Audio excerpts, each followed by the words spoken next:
people. You know what time it is. Woo! Get into it. Get into it. I feel like I was pulling an Ursula for a second because you know the importance of body language. Ha!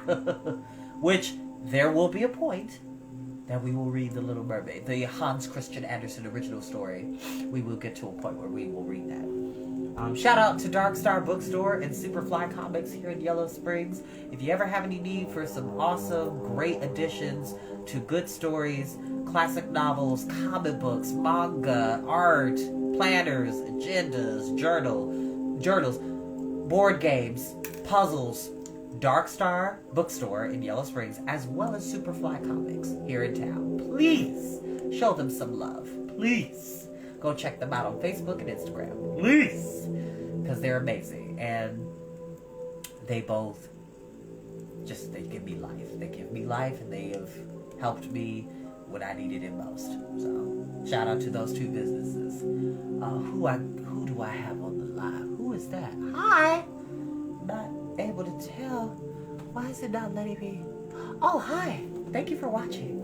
So, like I always say, you don't have to watch these videos when they go live. You're more than welcome to watch them in your leisurely time. Like, share, and subscribe to the YouTube channel. There is a link in my bio, so please go ahead and do that. No, I do not do Storytime with Chris for profit. This is just a fun way to get people involved in literature and the magic of reading, and it's just something that I love to do. And apparently, Mr. Ambiance has posted a new ambient musical video. So, what is that? Oh, they've actually posted a lot. Okay. Let's find one that kind of fits Anne of Green Gables. Because, hey, y'all, we are about to be...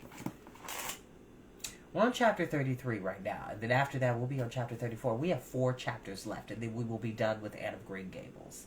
Like I said in a previous video, if you all would like me to go on and read the subsequent sequels after that, we could do that. We could definitely do that. I don't think that would be impossible. There we go.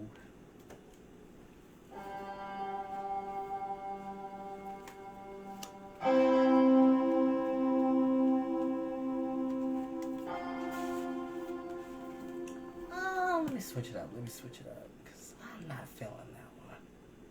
And if anybody can tell what movie it's based off of, you have a great listening ear. Ooh, that's actually good. That actually fits perfectly. This is what I just chose. Also, for those who are not connected with me on Facebook, I did post a pretty informative, elaborate video about the difference between adaptations and traditional storytelling in regards to fairy tales and popular stories that we know of, considering that there are a lot of people who have a lot to say about the casting of The Little Mermaid, with Halle Bailey playing the starring role, even black characters in the Lord of the Rings series called Rings of Power, or even black characters in Game of Thrones' House of Dragons. So I made a pretty informative video. Please keep the comments PG if you do go on there and comment. But I think it was very informative. If you would like something to, really get your brain working, go watch that video. And also, check this out. So, in addition to that elaborated video, I also started reading Aladdin and His Wonderful Lamp. Because, fun fact, if you want to talk about traditional storytelling and accuracy, a lot of movie studios, have not accurately depicted the story of Aladdin. Because Aladdin is not Arabian. He's Chinese. Fun fact. If you don't believe me, go look it up. I'm telling you, it's the truth. There's a lot of elements in the story of Aladdin that actually are not part of the original story, that people love to add in movies and animated films and stuff like that. Ooh, I sat on my legs too long. Oh, goodness. Okay, let's get comfortable. Get yourself a snack. And we will begin. Also, all of the recent videos of Anne of Green Gables, as well as Lloyd Alexander's The Book of the Three, have been recently uploaded as of tonight. So you have all of those videos uploaded. I will do my best to get chapter 6 and this chapter uploaded later on. So again, thank you for your patience, and we'll begin. Chapter 33. The Hotel Concert. Put on your white organdine by all means, Anne, advised Diana decidedly. They were together in the East Gable chamber. Outside, it was only twilight. Oh, excuse me. A lovely yellowish-green twilight with a clear blue cloudless sky. A big round moon, slowly deepening from her pallid luster into burnished silver, hung over the haunted wood. The air was full of sweet summer sounds, sleepy birds twittering, freakish breezes, faraway voices, and laughter. But in Anne's room the blind was drawn and the lamp lighted, for an important toilet was being made.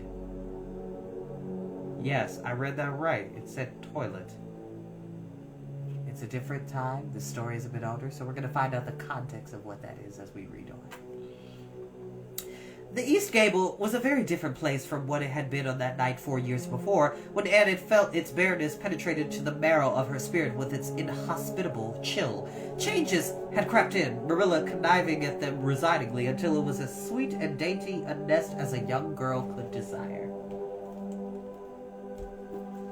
The velvet carpet with the pink roses and the pink silk curtains of Anne's early visions had certainly never materialized, but her dreams had kept pace with her growth, and it is not probable she lamented them. The floor was covered with a pretty matting, and the curtains that softened the high window and fluttered in the vagrant breezes were of pale green art muslin.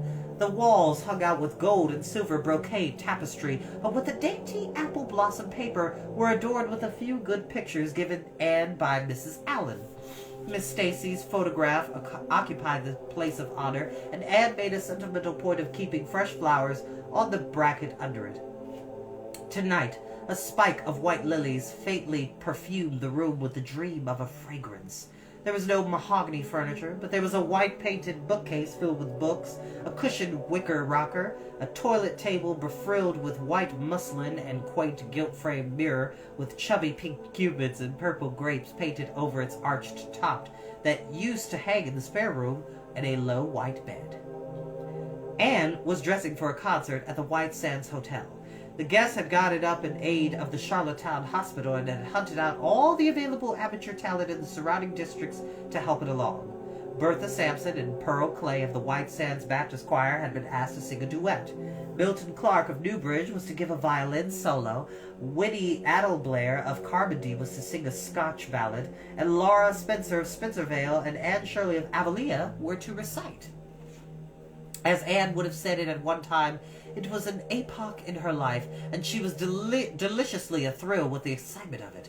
Matthew was in the seventh heaven of gratified pride over the honor conferred on his Anne, and Marilla was not far behind, although she would have died rather than admit it.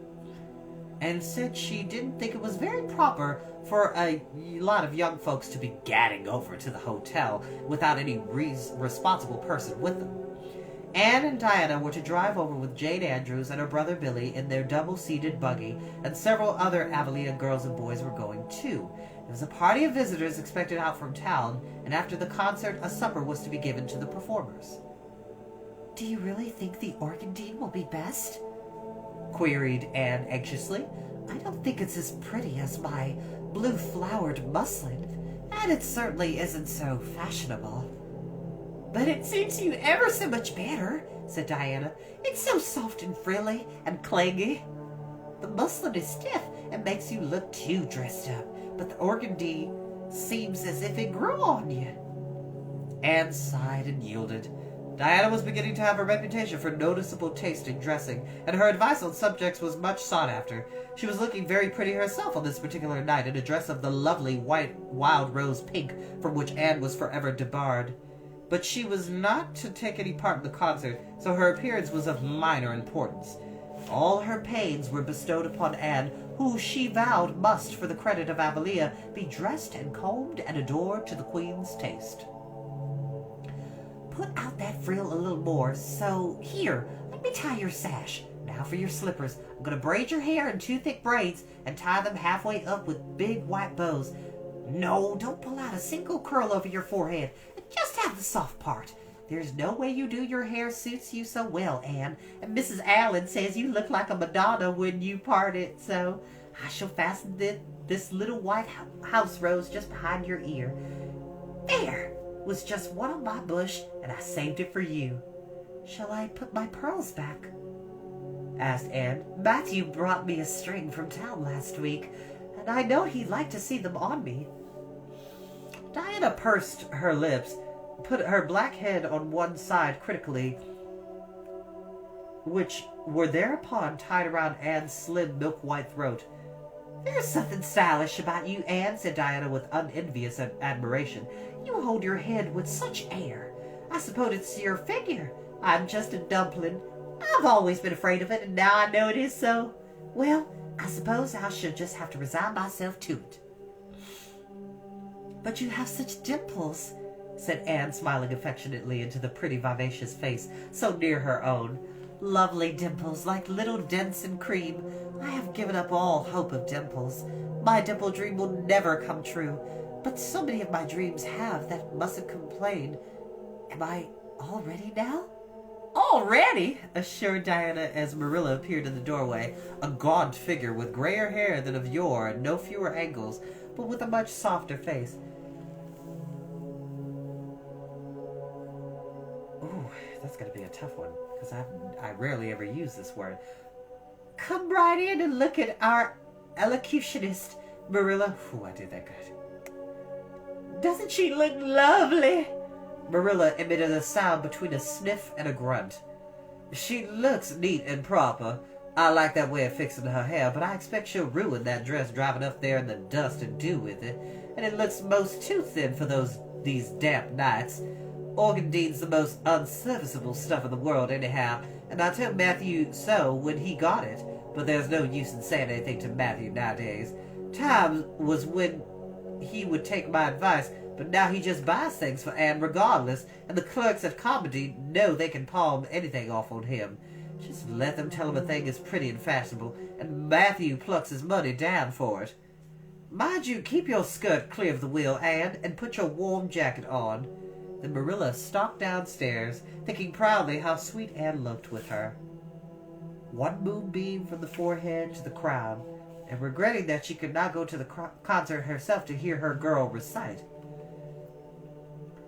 "I wonder if it is too damp for my dress," said Anne anxiously. "Not a bit of it," said Diana, pulling up the window blind. "It's a perfect night. There wouldn't be any dew. Look at that moonlight." "I'm so glad my window looks east into the sun rising," said Anne, going over to Diana. "It's so splendid to see the morning coming up over those long hills and glowing through those sharp fir tops.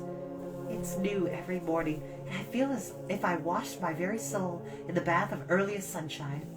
Oh, Diana, I love this little window so dearly. I don't know how to get along without it when I go to town next month." "Don't speak of your going away tonight," begged Diana. "I don't want to think of it. It makes me so miserable. I don't want to have to...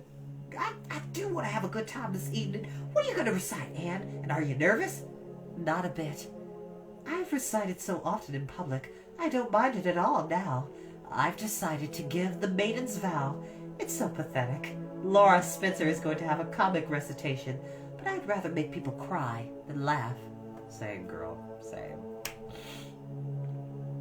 "What will you recite if they encore you?" "They won't dream of encoring me," scoffed Anne, who was not without her own secret hopes that they would, and already envisioned herself telling Matthew all about it at the next morning's breakfast table.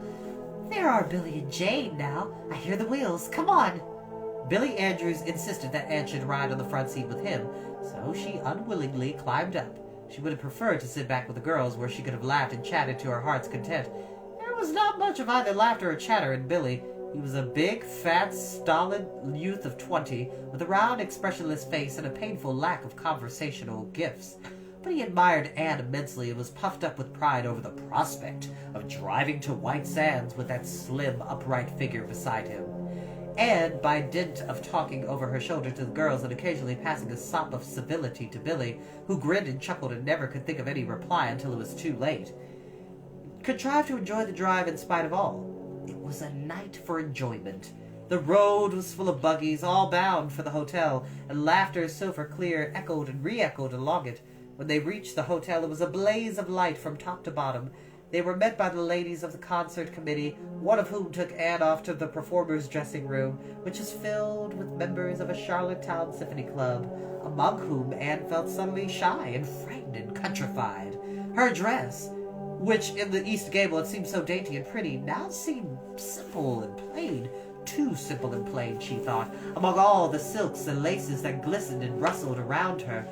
What were her pearl beads compared to the diamonds of the big handsome lady near her, and how poor her one wee white rose must look beside all the hothouse flowers the others wore. Anne laid her hat and jacket away and shrank miserably into a corner. She wished herself back in the white room at Green Gables. It was still worse on the platform of the big country hall of the hotel, where she presently found herself. The electric lights dazzled her eyes. The perfume and hum bewildered her. She wished she were sitting down in the audience with Diana and Jane, who seemed to have been having a splendid time at the back. She was wedged in between a stout lady in pink silk and a tall, scornful-looking girl in a white lace dress. The stout lady occasionally turned her head and squarely round and surveyed Anne through her eyeglasses, kind of like this. She was giving her the once-over. Rude.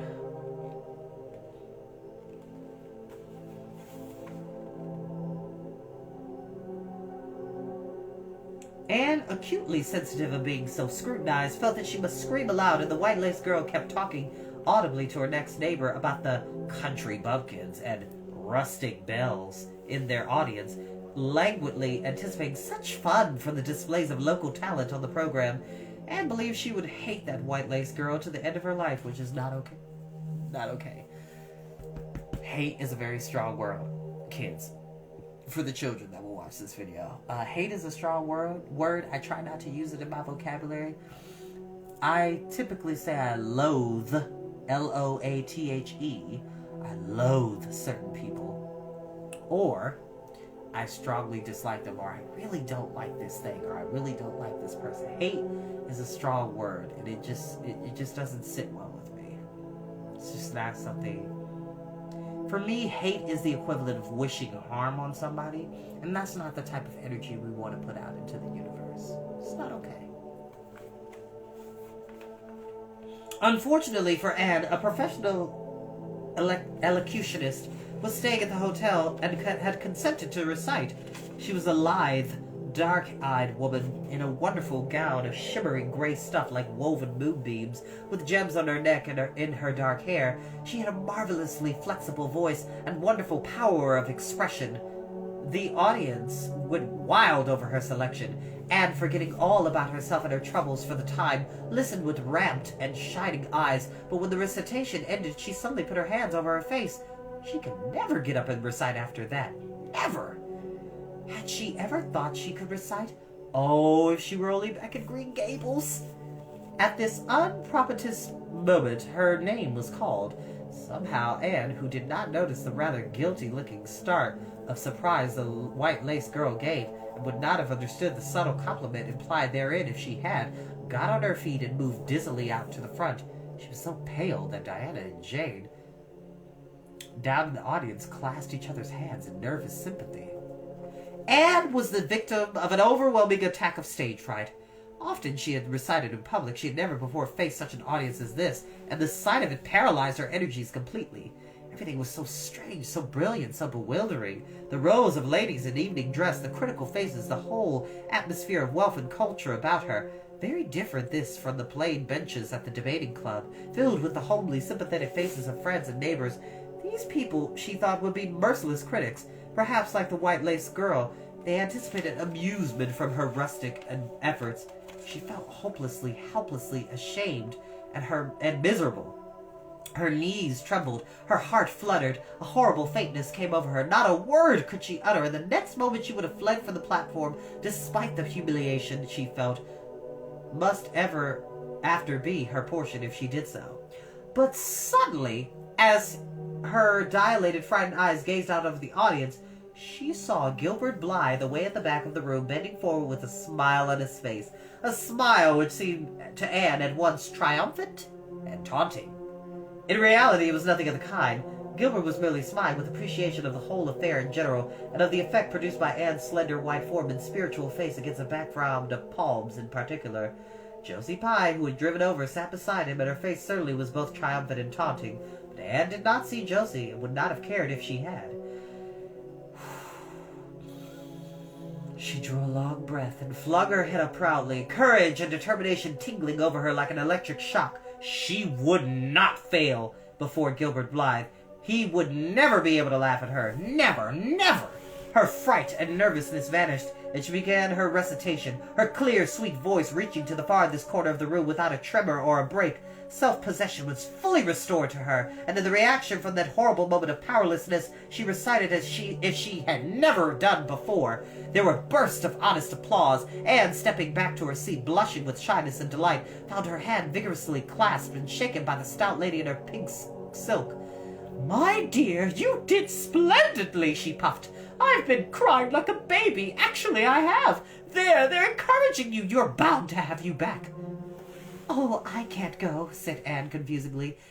"But yet I must, or Matthew would be disappointed. He said they would encore me." "Then don't disappoint Matthew," said the pink lady, laughing. Smiling, blushing, limp-eyed, Anne tripped back and gave a quaint, funny little selection that captivated her audience still further. The rest of the evening was quite a little triumph for her, which goes to show. Let your haters be your motivators, okay? Let me repeat myself. Let your haters be your motivators, okay? What was once a stumbling block is a stepping stone to your success. Because there are sometimes people who can get on your nerves, but they can motivate you to do fantastic things. And one thing I will let you know, children, no matter what you do in life, don't ever let people who put you down, don't ever let them see you sweat. Do you understand? Stay proud, be courageous, be bold, be brazen. Do the best of what you do and show them that you can get out there and do it. That's what I said. Tell them I said that, okay?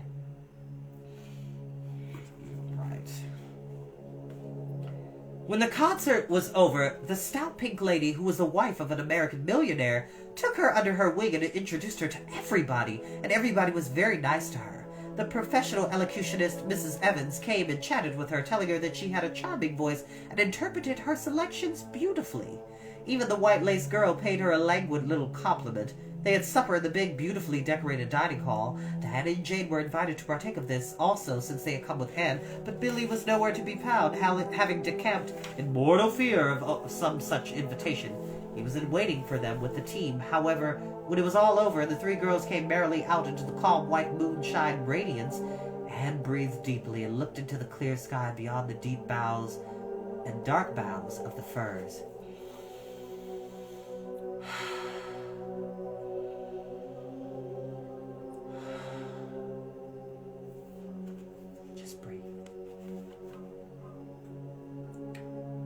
Oh, it was good to be out again in the purity and silence of the night. How great and still and wonderful everything was, with the murmur of the sea sounding through it and the darkling cliffs beyond like grim giants guarding enchanted coasts. "Hasn't it been a perfectly splendid time?" sighed Jane as they drove away. "I just wish I was a rich American and could spend my summer at a hotel and wear jewels and low-necked dresses and have ice cream and chicken salad every blessed day. I'm sure it would be ever so much more fun than teaching school. And your recitation was simply great, although I thought at first you were never going to begin. I thought it was better than Mrs. Evans." "Oh, no, don't say things like that, Jane," said Anne quickly, "because it sounds silly. It could be better than Mrs. Evans, you know, for she's a professional and I'm only a schoolgirl with a little knack of reciting. I'm quite satisfied if the people just liked mine pretty well." "I've a compliment for you, Anne," said Diana. "At least I think it must be a compliment because of the tone he said it in. Part of it was, anyhow, there was an American sitting behind me, Jane and me, such a romantic-looking man with coal black hair and eyes. Josie Pye says he's a distinguished artist and that her mother's cousin in Boston is married to a man that used to go to school with him. Well, we heard him say, didn't we, Jane? 'Who is that girl on the platform with the splendid titanium hair? She has a face I should like to paint.' There now, Anne, but what does titanium hair mean?" "Being interpreted, it means plain red, I guess," laughed Anne. "Titanium was a very famous artist who liked to paint red-haired women." Did you see all the diamonds those ladies wore? Sighed Jane. They were simply dazzling. Wouldn't you just love to be rich, girls? We are rich, said Anne staunchly. Why, we have 16 years to our credit, and we're happy as queens. We've all got imaginations, more or less. Look at the sea, girls, all silver and shallow and visions of things not seen. We couldn't enjoy its loveliness any more if we had millions of dollars and ropes of diamonds. You wouldn't change it into any of those women if you could. Would you want to be that white-laced girl and wear a sour look all your life, as if you'd been born turning up your nose at the world? Or the Pink Lady, kind and nice as she is, so stout and short that you'd really never figure it all? Or even Mrs. Evans with that sad, sad look in her eyes. She must have been dreadfully unhappy sometime to have such a look. You know you wouldn't, Jane Andrews. I don't know exactly, said Jane, unconvinced. I think diamonds would comfort a person for a good deal. Well, I don't want to be anyone but myself, even if I got uncomforted by diamonds all my life, declared Anne. I'm quite content to be Anne of Green Gables. And my string of pearl beads, I know Matthew gave me as much love with them as ever went with Madame the Pink Lady's jewels. And that is where we shall end for tonight. Thank you all so very much for joining in. Like I said, like, share, subscribe on the YouTube channel. I'll see you later, y'all. Bye-bye now.